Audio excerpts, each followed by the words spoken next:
the presentation. Good morning. I see some chat already. Good morning and welcome to the Wisconsin Association of Charitable Gift Planners member meeting. We're so thankful that you are here today. I'm David Kaler, president of the WACGP board. Before we begin, I want to acknowledge that this Saturday is Juneteenth, which commemorates the end of slavery and celebrates freedom, and also recognize that the struggle for equality continues today. It touches the topic we are here to discuss, real estate, and it underscores the importance of the work that you all do each day to make our community stronger for everybody. Despite being the largest asset class in the US, comprising 43% of America's total wealth, only 3% of all charitable giving comes from gifts of real estate. As many of you know, real estate can be a powerful tool for charitable giving, providing donors with significant tax benefits and yielding larger gifts for charities. But not all donors are aware that they can gift real estate directly to charity, and these gifts can be complex. So we turn to the experts to help us increase our knowledge in this area and the value we bring to the generous people we serve. I'm so pleased to introduce our speaker this morning, Colin Nemeth, who is, among other things, Associate Vice President and Managing Director of Gift Planning and Real Estate for the Wisconsin Foundation and Alumni Association. Colin brings 10 years of experience in professional development with higher education. His expertise covers more complex charitable strategies, including life income arrangements, gift options with life insurance, and gifts of tangible property.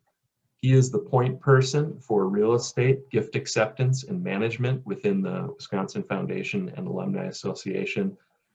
He's a board member for WACGP and a fellow Badger. Thrilled to welcome you now, Colin. Thank you for joining us here. Thank you, David. That was a wonderful intro, and I feel very welcome. So thank you. The honor is ours. Colin, I'm sorry, go.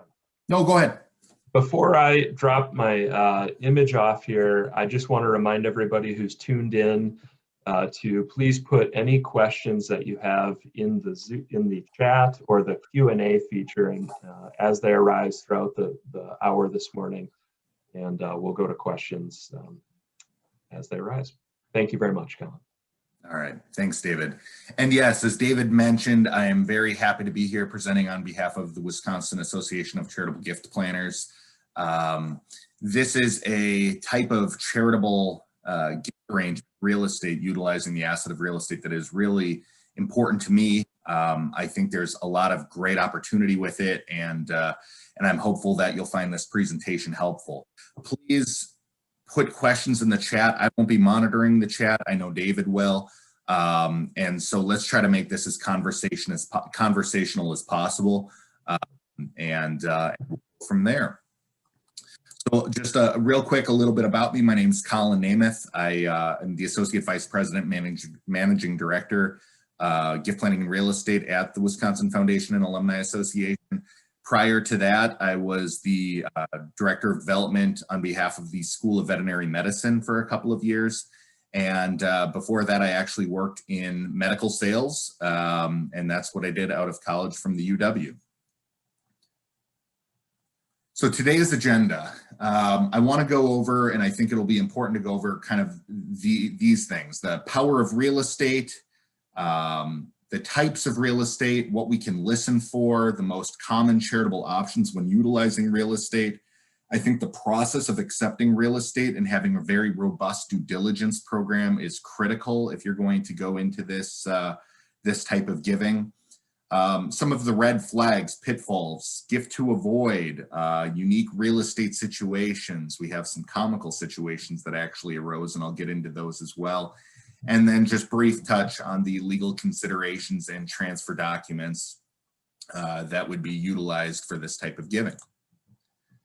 So when we say real estate, what is it that we're talking about? Are we talking about just somebody's house? And the answer to that is no. Primary residence is certainly the most common form of real estate transaction that we get involved with from a charitable perspective. But when you hear somebody has a second home or a vacation home, when you hear that somebody has farmland or a hobby farm, vacant land, industrial property we would even consider. And when you think about commercial properties, they're all over the place. And that could include medical buildings, office space, various retail suites, apartments, restaurants, etc. So real estate is a really broad umbrella term. And each one of those types of assets within that umbrella have a place and a preferred path, if you will. Taking a step back, when we look at opportunity, here are some numbers that I found recently. The total amount of cash in circulation in the United States is roughly $2.1 trillion. That's a lot of cash. But when you look at assets that are not cash, asking from the big bucket, not the small bucket of cash, is critical. The stock market, when you look at the New York Stock Exchange and the NASDAQ, adds up to about $51 trillion according to CNBC. Now, obviously that ebbs and flows a little bit, but that's certainly far more than what we're talking about with cash. And then moving into real estate. The residential real estate market as of the end of 2020, according to Zillow, was estimated to be $36.2 trillion. And then when you factor in commercial real estate, that adds on another $16 trillion. Now that's a 2018 figure because that's evidently a tough figure to find in today's dollars. But needless to say, when you're looking at the total value of real estate within the United States, it's very comparable to that of assets in the stock market. So it's pretty important. Now, for the the residential real estate market for primary residence and vacation homes, 2/3 of the residential real estate market is unencumbered, meaning there is no debt. That's critically important because that opens up all of the various opportunities that exist for gifts of real estate. And 75% of those that are 65 and older own real estate. Of that group, the 65 and older crowd, 83% own real estate debt-free. Maybe not all of the real estate within their holdings, but some of the real estate within their holdings are owned debt-free. So that is a huge number, huge opportunity to gift real estate.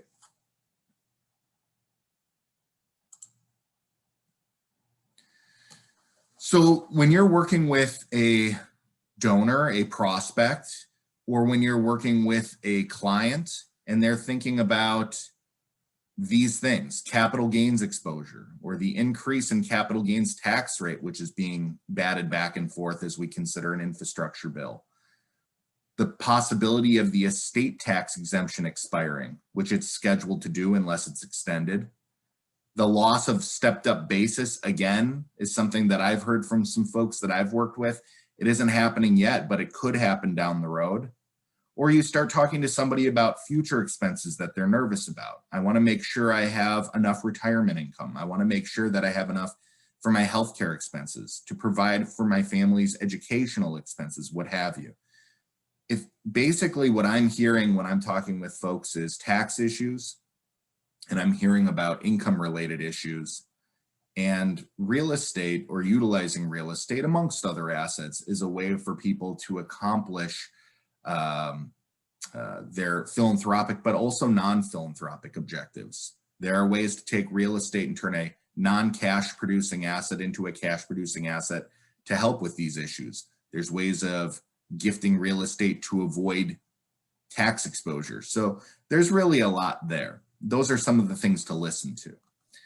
In addition, we could also listen for if a family owns multiple properties, multiple homes, vacation properties, income properties, perhaps they own properties in a multitude of states. That can really bring up additional issues of probate. Now you have to do probate in a number of different jurisdictions. Maybe you want to eliminate or reduce that.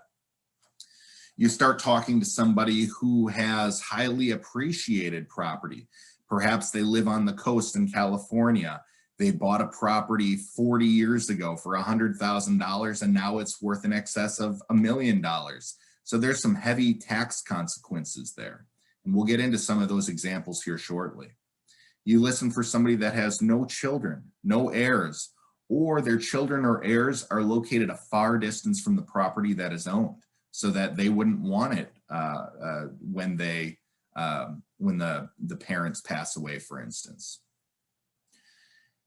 You look for income property burden. So an income property that you have, maybe you have a rental or an apartment building, you're serving as the landlord, you're fielding the phone calls from when the air conditioner goes out when it's as hot as it's been here, or the furnace goes out during the cold of winter. Or you took that off your plate and you're paying excessive fees to a property management company, or you've had issues with your property management company. Or for that matter, there are, again, some tax burden and some tax issues that arise when you have income properties. So if you want to reduce some of those things, again, charitable real estate might be a way to do that. Or when you're seeking a charitable deduction, but you're not yet interested in transferring your asset. So maybe you want to get a deduction because you had an income event, you earned a bonus, you inherited some resources that are really going to move you up in terms of marginal tax rate. But at the same time, you really don't want to make a lot of robust change to your life yet. So you need that deduction. Real estate can fit into that equation as well. I think it is important to point out, however, that all of these options are, the important factor is, do I want to be charitable? If somebody has no charitable or no philanthropic intent, there's always a way to do something where they can maybe garner a little bit more cash, maybe have a little bit better investment. The fact of the matter is, when somebody is looking to do something charitably, we can offer win-win scenarios, but that philanthropic intent is a real important component to all of these options. So what are some of the potential benefits of gifting real estate? Certainly, a donor could achieve their desired philanthropic outcome. There could be income savings via a charitable tax deduction, the avoidance of capital gains tax, the creation or replacement of an income stream for the donor and or others, whether that be a spouse, children, friends, the elimination of estate tax exposure for those particular assets, and again, the reduction in probate. So I think before we get into options, which is really going to be the next segment of this presentation, are there any questions that have arisen yet, or does anybody have anything? I think it'd be a good place to pause.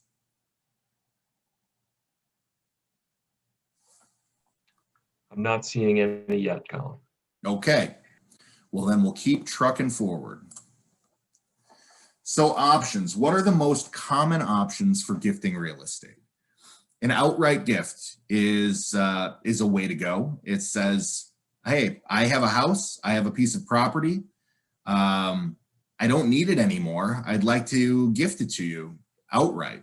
That's a great option. That could be sold or used by the organization.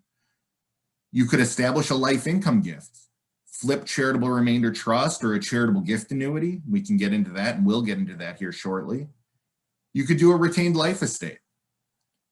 Basically, you're gifting property and you're maintaining or retaining the right to live in that property for the rest of your life or another named person's life for a term of years. And then at the end of that arrangement, it goes to the charitable organization. There's a bargain sale, which we'll get into, as well as a testamentary gift. So simply naming a beneficiary within a will or trust, or utilizing a transfer on death form. So let's talk about each one of these in a little bit more depth.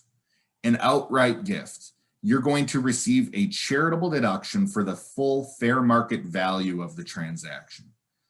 There's a potential for significant capital gain tax advantages. Now, again, those capital gain tax advantages are typically a little bit greater with properties that are on the coast, whether they be the East Coast or the West Coast, because, of course, if it's a primary residence, an individual has $250,000 worth of capital gains that is forgiven or exempt before capital gains tax comes into play. A couple would have $500,000, which would be exempt. So when we're talking about capital gains tax advantages, if it's a primary residence, it's any capital gains over $500,000.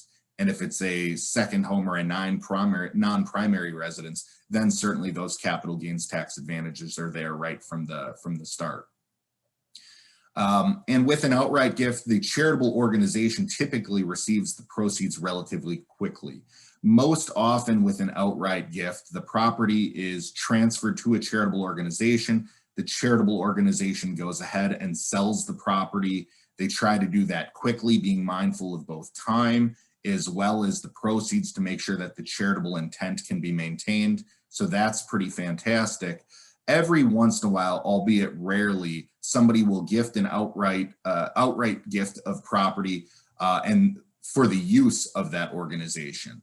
That again would still provide a full fair market value charitable deduction, but it would be very rare at this point for property to be actually utilized by the organization. At least it is within our organization.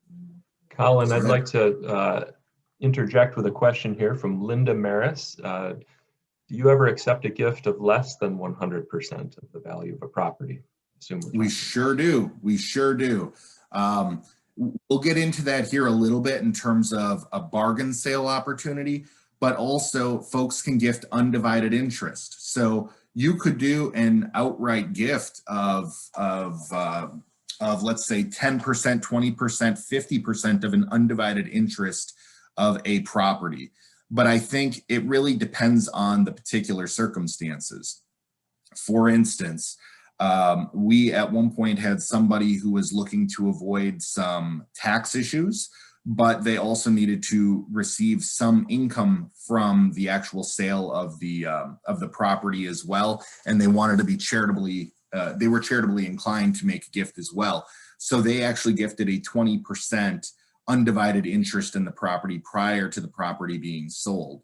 Again, in that case, you want to make sure you have your ducks in a row, because now you're taking on 20% of a property that is expected to be sold. But what happens if it isn't sold? What happens if the person who donated that undivided interest has a change of heart and now wants to retain that property? So yes, it can be done, but it very much makes sense to make sure that the donor and you as the organization have played out all of the worst case scenarios, if you will, all of the challenges or obligations that can arise. But we'll get into that a little bit with bargain sale as well.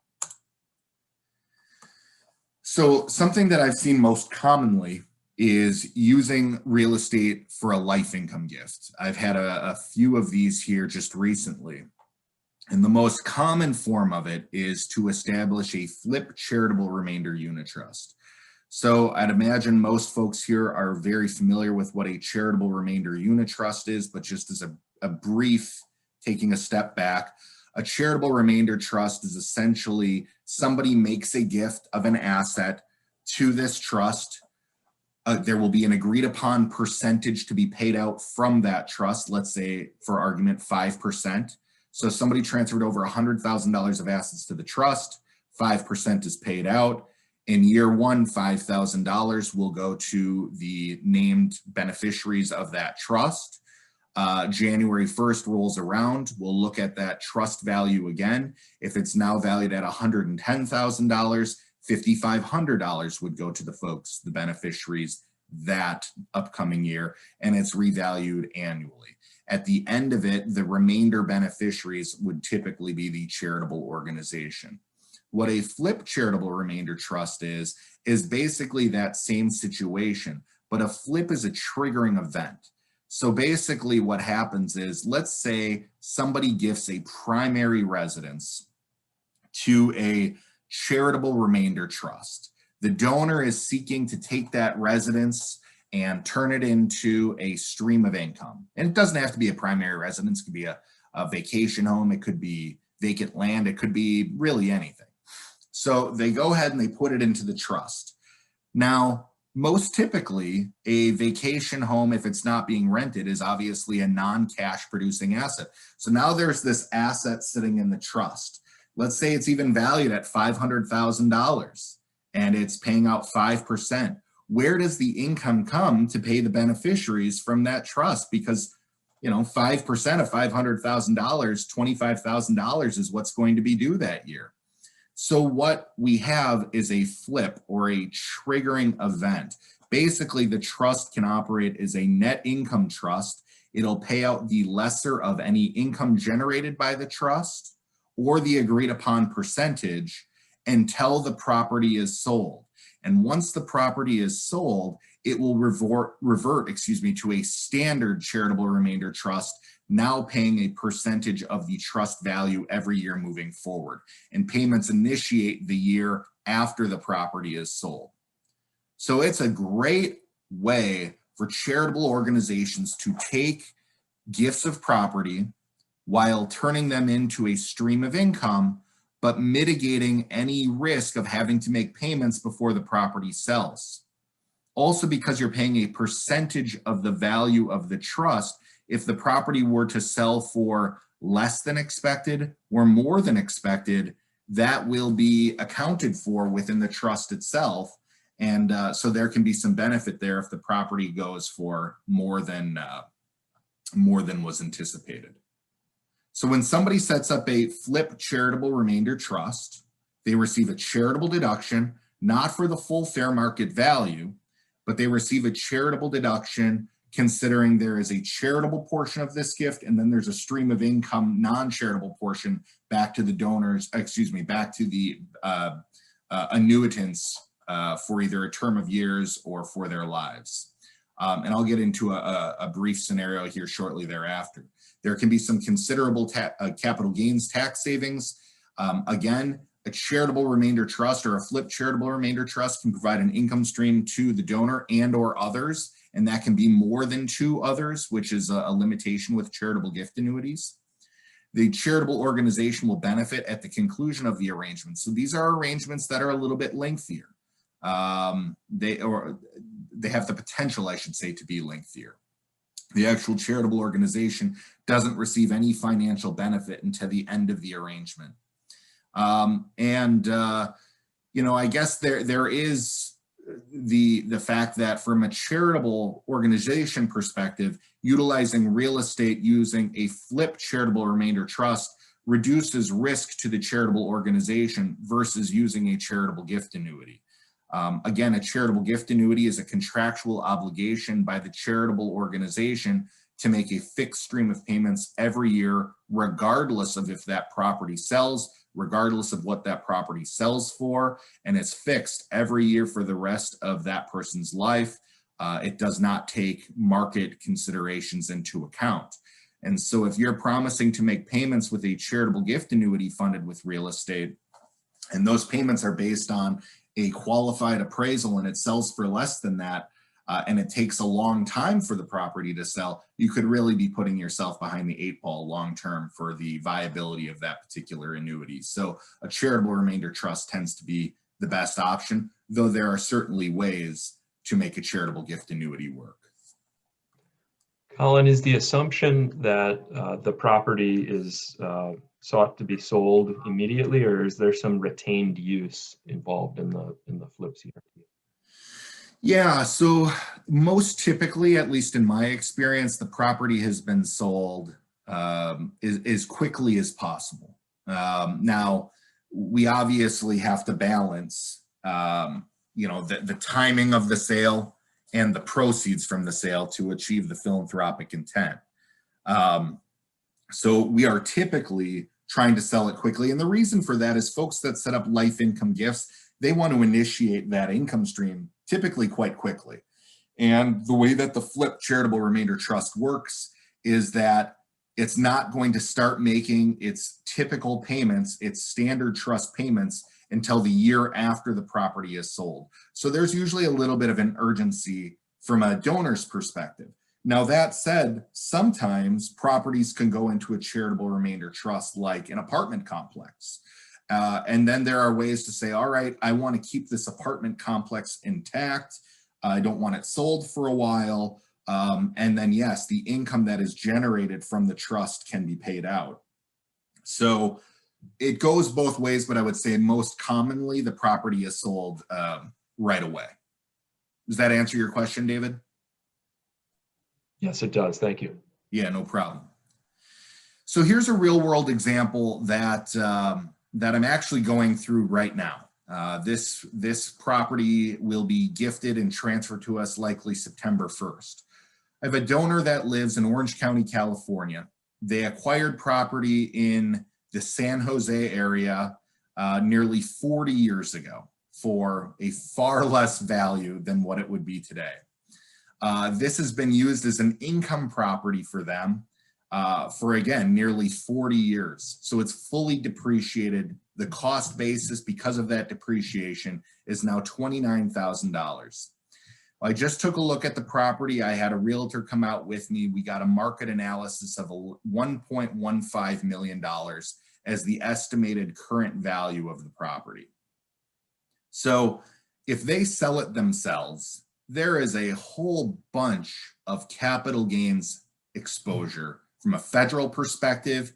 And I don't know state law, but I would imagine from a state perspective as well out in California. So selling the property is going to be a big taxable event. It could also be a headache. They're not local. They live hours away. They're up there in years now. They would have to rely on a lot of different folks to handle this. And again, a big tax burden with it. So what are they doing? We've created a win-win, win-win-win scenario. They're going to gift this property to a flipped charitable remainder trust. So let's think of all of the wins here. They're going to receive an upfront charitable deduction. They're going to avoid the upfront large taxable event. The capital gains tax will come out. They will pay capital gains tax, but not in a lump sum when the property is sold or transferred. They're going to have a portion of their future payments pay off some of that capital gains tax. And it's very likely that they will never pay the same level of capital gains tax that they would have should they just sold it themselves. The organization, in this case, for us, the UW Foundation, we will manage the sale, meaning we will identify a realtor, and we will be the ones that are really managing that process. The donor no longer needs to do so.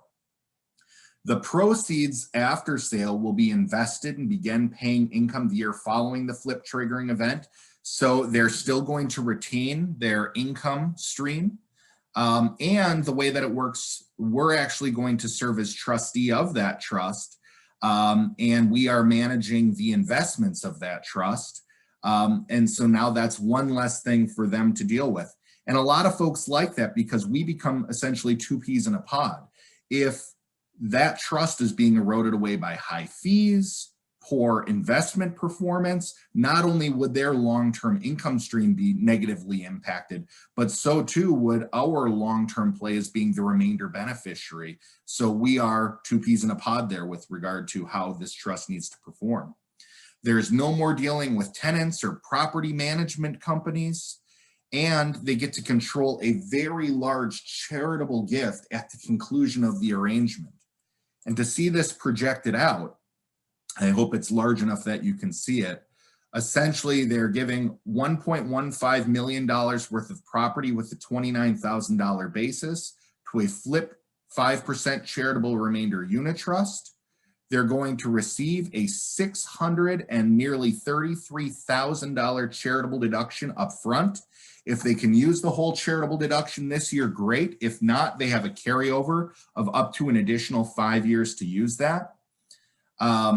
Now, if we sell that property, it's going to be gifted this September, and it's our goal to sell it this year so that income will happen to them through this trust right away, beginning next year. So there was really not a lapse in income for them. And then if we just look at how this works out, if they live to their collective life expectancy, they're expecting to receive about $900,000 before taxes back to them for their lifetimes. And if we average, let's say, an 8% rate of return over time, the benefit to the foundation would be nearly $1.7 million.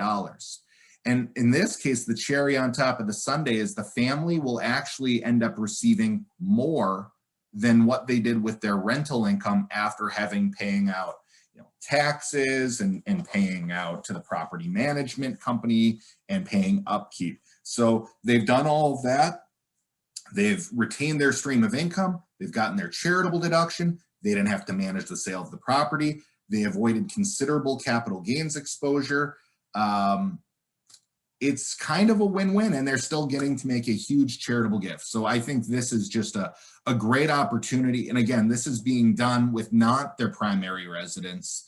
And so it's not really going to change up their lifestyle at all.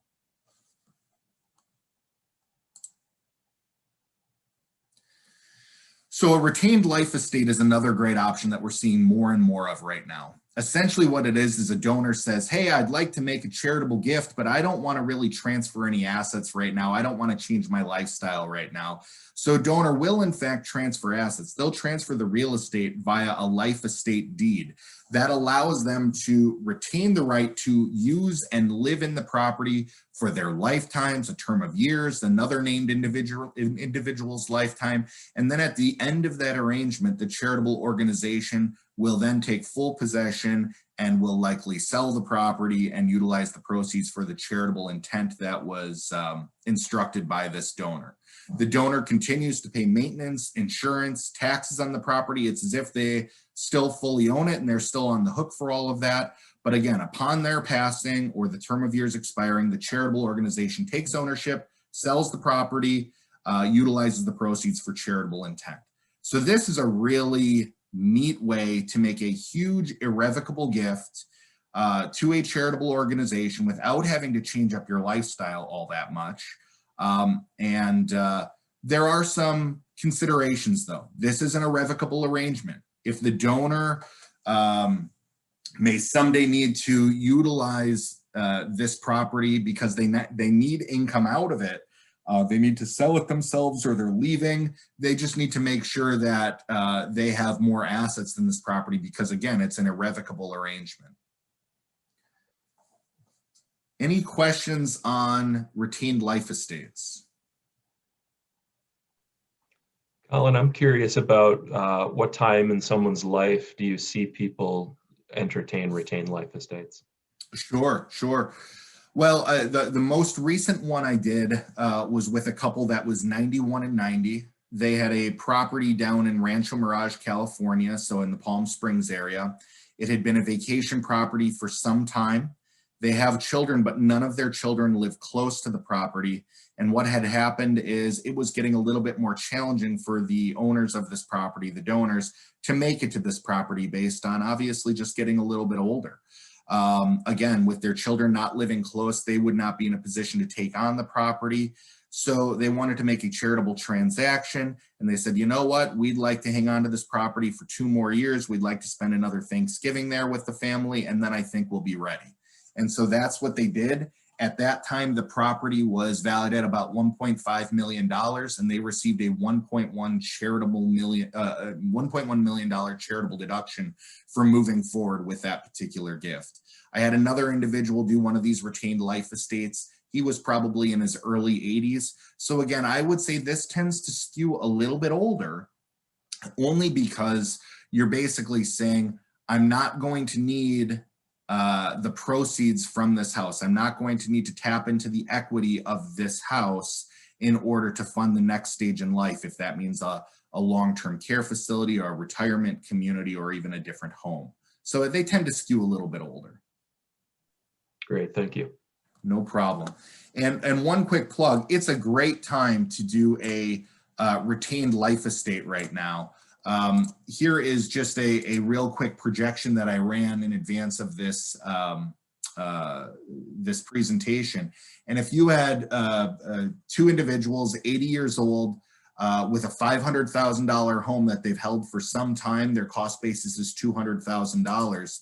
If they know they want to make a charitable gift utilizing real estate and they want to use the retained life estate, because the IRS discount rate is so low right now, they would get nearly 80% of the value in the form of a charitable deduction right now. So again, they pay the maintenance, the insurance, the taxes, they keep using the property, but they get an upfront $390,000 charitable deduction for moving forward with this transaction. And again, the reason for that is because the discount rate is so incredibly low right now. As you can see, 1%. About 2 years ago, it was 3.4% was the discount rate. And when that was the case, that would have brought this charitable deduction number down by about $90,000. So for folks that are looking at having a large charitable deduction, and they're able to do so, a retained life estate makes a lot of sense. It also makes sense for somebody who says, I know at the end of my life, you're going to get this home, or you're at least going to get the value of this home. If that's transferred in a testamentary way, there's not really going to be any tangible tax benefits to doing so. So this is a great way for those, again, that feel comfortable doing so, to say, you're going to get this property anyway. Why don't we make it official, make it irrevocable, so that I can at least get some sort of financial benefit now? Colin, we do have a question from Creel Ziering regarding hello, retained life Creel. estates. How do you know if a retained life expectancy agreement is going to be a good deal or not, i.e., you can't know if the market will still be good in 10 to 20 years, etc.? It's a great question. With real estate, and I'll get into the due diligence process on our real estate here towards the end of the presentation, but you're really going to want to make sure that you know this property inside and out. You're going to want to make sure that you've had a market analysis done now. And to your point, Creel, a market analysis now is not indicative of what the market is going to be in 10 years. But if it's unencumbered property, meaning there's no debt, if it's let's say it's a primary residence in a location that we believe will continue to be marketable, whether that be in a city or a suburb, even some rural communities, the home itself has good bones, it's in good shape. There aren't the risk factors of, let's say, any kind of environmental issue. I think there is always the risk that things are going to change dramatically.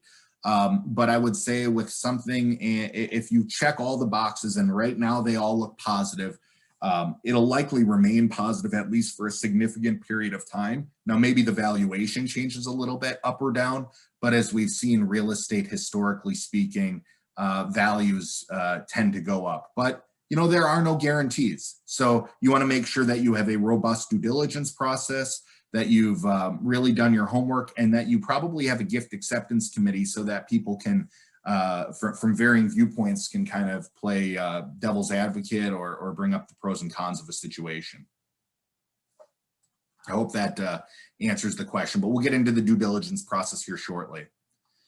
Another option is bargain sale. Bargain sale is great, although it's not all that common. It essentially says, I have a property valued at $300,000. I'd like to gift some of that property, but I need the proceeds from selling this sale too. So it essentially is part gift, part sale. Going back to the earlier question in this presentation, it's somebody that says, I want you to have a certain percentage of the value of this home. And so what we do, though, in this circumstance is we're not taking an undivided interest. What we're doing is we're paying for the property, but we're paying far below the fair market value. So we're actually getting a bargain on the property. So let's use an example. Somebody has a property valued at $300,000. They say, hey, I need some money if I'm going to gift you this property. And they say, okay, I just need to clear $100,000. So we pay them $100,000 for a property that we're going to turn around and sell, likely for $300,000. So in that case, it's $100,000 is the sale, and then $200,000 is the gift. Again, it's not all that common. There is deductibility for the portion that is gift. But it's good to have some rules in place for your organization so that if you're considering these, how much of a bargain does it need to be? Are we comfortable purchasing a property for no more than 50% of its fair market value? Is that lower? Is it 40% fair market value? Again, this isn't all that common, but it is an option. Colin, we have a question from Ann Leahy, which is, are there any special nuances related to gifting farm property? Yeah, so as I mentioned, each type of property um, has its own individual quirks. So a retained life estate, for instance, a retained life estate is available for a primary residence or farm property. It's not available for commercial real estate. It's not available for second homes. Well, I take that back. It is available for second homes if you've used the property that year. But in any event, the question was on farmland. I wouldn't say there's any specific real issues with farmland. We've taken gifts of farmland. You just want to make sure that you fully understand the marketability of that farmland. If there's any easements on the property, farmland can often have some environmental issues, so you may want to do an environmental site assessment. You know, I guess, were there any particular, Ann, if you want to chime back in, if there were any particular questions that you had on farmland, I can certainly address those. While we wait to see if I answered it or if there's a particular question, I'm just going to move on real quick to a testamentary gift of real estate. Again, for somebody who says, an outright gift isn't right for me. I don't feel comfortable doing a retained life estate because I don't want to give up my home, essentially, or the right to my home during life. A bargain sale isn't right for them. Creating a life income arrangement isn't right for them, but they still want you to benefit from their property. They can simply gift the property at end of life, utilizing a will or a trust for a transfer on death form, depending on the state that you're in. It keeps the flexibility with the donor in that these are revocable gifts, so they can always change their mind. But I do think it's important to always have this conversation. Is the property being transferred at end of life, or is the proceeds of that property being gifted at end of life? The primary difference is, are we accepting the actual asset and then we're going to be selling it and dealing with perhaps the possessions that remain in the home? Or is a trustee or an executor going to sell the home and merely write a check to your organization? Obviously, from our perspective, both are doable, but one is simply, a lot easier to accept a check. So let's get into the process or the due diligence necessary for real estate. The first thing that we typically start with is a questionnaire and checklist. You're going to see it's pretty simple. You know, it's the name of the donors, the address, the type of property, what is the purpose of the gift? Are they gifting all or part of it? Tell us a little bit about the property and the improvements that are there. Perhaps legal description if they have it. What's the assessed valuation? What did the donor buy it for and what's the cost? What is it zoned for? Are there condo fees or HOA fees? Is there debt on the property? Has it ever, do we have any environmental issues? If it is a rental property, what is the term of the lease? Is there asbestos or lead paint? All that different kind of stuff. We can learn a lot from just these simple 2 pages. And there are certain red flags that will come up, which flat out tell us right off the bat, we shouldn't probably proceed with this. But that's usually step 1 of our process. Again, as part of that, we find out if there's debt or other encumbrances, because again, debt can really reduce the amount of options that a prospective donor might have.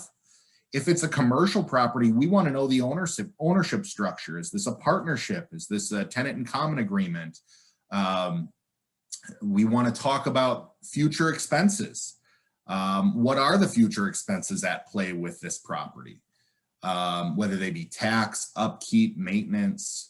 Is there an existing contract? I put this in here because when somebody is gifting property, we want to make sure that there is no prearranged sale, because then it can no longer really move forward as a charitable transaction. There can't be any contractual obligation that says, oh, I have already got a buyer and we already have a contract in place for that person to buy the property. You want to make sure that if a property is being gifted, there is no existing contract sale. My next step, if everything looks good at that point, is to do an in-person site visit with a local market specialist. So with a local realtor that understands the current marketplace, the current landscape, that can look at the property with you, that can be a second set of eyes for if you see any water damage, if you see anything unusual on the land itself, if you see any real issues that are going to make it a challenge to sell. Eventually an appraisal will be done. Because usually folks are wanting a charitable deduction, so an appraisal usually needs to be done within 60 days of the transfer. But in some cases, there's been a previous appraisal, so having that to look over would be helpful. And again, once you've done that site analysis, perhaps you want to move forward with an environmental site assessment, perhaps a phase 1 or a phase 2, depending on the severity of what's being looked at. Because again, when the property is transferred, if there's an environmental issue, you're now on the hook for getting that rectified. And then having a gift acceptance committee. Gifts of real estate probably should not be considered and decided upon in a way that is unilateral decision making. There should be multiple voices in the room. I think having a point person, in my particular situation, I run point on this due diligence process, and then I'll eventually put together a real estate report for numerous other folks within our organization to look over, come up with questions, figure out any other concerns the organization might have before we formally decide to move forward.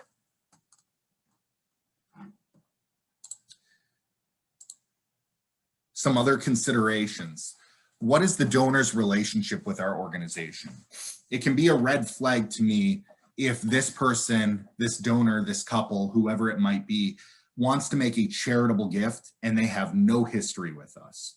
Not to say that it can't happen, but it makes me really start to think, well, why is that the case? Because charitable organizations in some cases, and I don't want to say there's malicious intent, but in some cases we can be looked at as a place to dump a property that has otherwise become somewhat problematic. So that's one thing that I look for. I look through the expectations of the donor. There can be properties where they could say, hey, I want to gift you this amazing property. It has a great fair market value. I don't have any debt on it, but I want a deduction. I want to be able to use the property. I want to be able to get an income stream from the property. And oh, by the way, I want to make sure that I approve of who you're selling it to. That's just not going to happen when it comes to all of that. That's just, the expectations are not in line with what we're able to provide. Or for perhaps sometimes donors say, I want to gift you this property. I want it to be utilized by your organization, or I want to give it to you, but I don't want you to sell it for 50 years. Again, in some organizations that can work if they're able to utilize the property, but in others that's just a non-starter. So some of the considerations is let's talk about expectations on the front end. Why this property? Why now? Has the property been on the market? If the expectation is that we'll be able to sell a property that they can't sell because it's been on the market for 8-10 years and they're just not getting the value they think they should get, we're not going to have any better luck. We're not better at it than them. So let's make sure we have an understanding of if the property is on the market, has it had any showings? Have there been any offers? Why has that not happened? And again, the risk. Time is a risk, expenses are a risk, marketability is a risk, taxes, upkeep, environmental risk. And to Creel's point earlier with her question, if we take a property now that isn't sold for another couple of decades, the issues pertaining to all of those risk layers can change dramatically. So you really want to have your ducks in a row and figure out, okay, is it still worthwhile? And then lastly, these are time consuming. They don't always have to be, but often they are. The due diligence process is robust. The work on it is robust. They can be risky. So you want to make sure at the end of that there is gold at the end of the rainbow, that the return on your investment makes sense. Colin, how long would you say the typical due diligence process takes? Yeah, I would say I typically will tell a prospective donor 6 to 8 weeks. Now, I've had processes that have taken less than a month. We've had everything line up. There was urgency. We really wanted to make the gift work. We were able to identify the market, the local market specialist. I was able to get out for a site visit. They had already accomplished the appraisal. I mean, some of the pieces were already there. But if you're starting from scratch and you're beginning the due diligence process with the questionnaire and checklist, the appraisal isn't done, we don't have a realtor selected, we haven't seen the property, we haven't talked through the options, I would say it's fair to say 6 to 8 weeks. Though again, with urgency and with the right gift, things can always move a little bit quicker. So just a couple of stories because I think they're always interesting. We accepted a property not long ago. It wasn't a highly valued property. It was on the Mississippi River. We had a market analysis and an appraisal done. Both put the property value at about $50,000. There was no debt on the property. There was really no expenses to the property. So we figured, hey, let's take this on, even if it takes a while to sell. There's no real expenses. There's no maintenance. There's no upkeep. Well, unfortunately, in that particular situation, the local government ended up creating a bluffland impact zone that made this property, which at one point had a home on it that had burnt down, made it no longer a property where anything could be built. And so now we took on this property that wasn't going to be the most major gift to begin with, just in terms of its valuation, a very generous gift, but in terms of time and value, we're now running into a scenario where, well, shoot, how do we market something that can't even be built upon? And so after 3 years, eventually had a conversation with the neighbor and just basically said, I'm going to put this on for a fire sale price because it's not really marketable any longer. Maybe you want to buy it in advance of that because you never know what rules and regulations are going to change down the road. And the person ended up buying it for $1,200. So again, when we're talking about ROI, there's an example of some issues that can arise. Again, nothing that was problematic on the front end. We had gone through processes. It just so happened that the local ordinance had changed and we were caught up in it. We also took on a property down in Miami decades ago, which was actually in the process of being developed. And this was high valued property. But what ended up happening in that case is, again, due to environmental protections, protection of the mangrove tree and other issues, it became property that was no longer able to be developed. And so again, it took us a long time to kind of figure out what to be done there.